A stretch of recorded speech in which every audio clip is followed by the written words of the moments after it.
let's take a step back over here.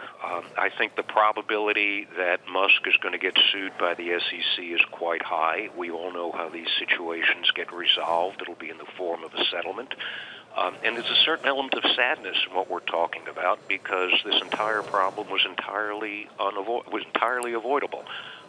If Musk simply would, last Tuesday, have issued a statement along the lines of the explanation that he put out today, there wouldn't be anything for us to be arguing about.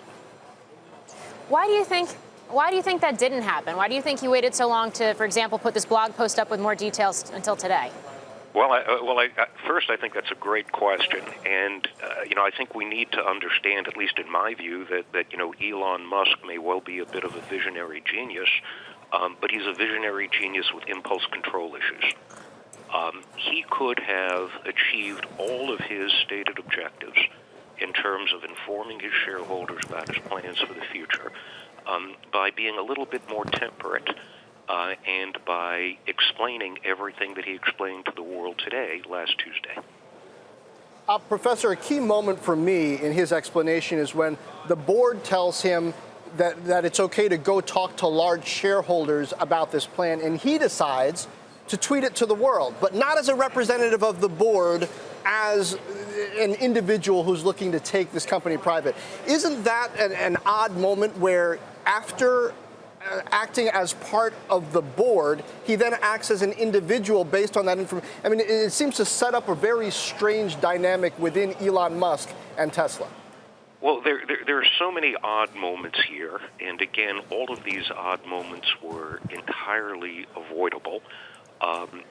He should have made clear the position that he had here. There's conceptually no reason why he couldn't speak as an individual rather than in his role as, CEO or member of the board. But if he was going to do that, he should make it clear. This is all a self-inflicted wound that was easily avoided if he simply would have been more precise and would have avoided a desire to fit a very complicated transaction into 140 characters for Twitter.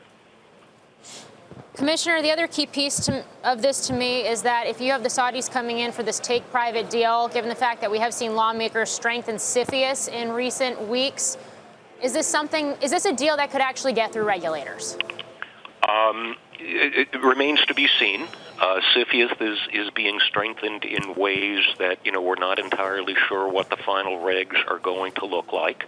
And you could easily imagine people taking the position that we don't have to worry about this kind of a financial investment from Saudi Arabia. And if they don't have access to any critical intellectual property or the like, there shouldn't be an issue. So I could see a path through CFIUS. I doubt that that's going to be the most important issue.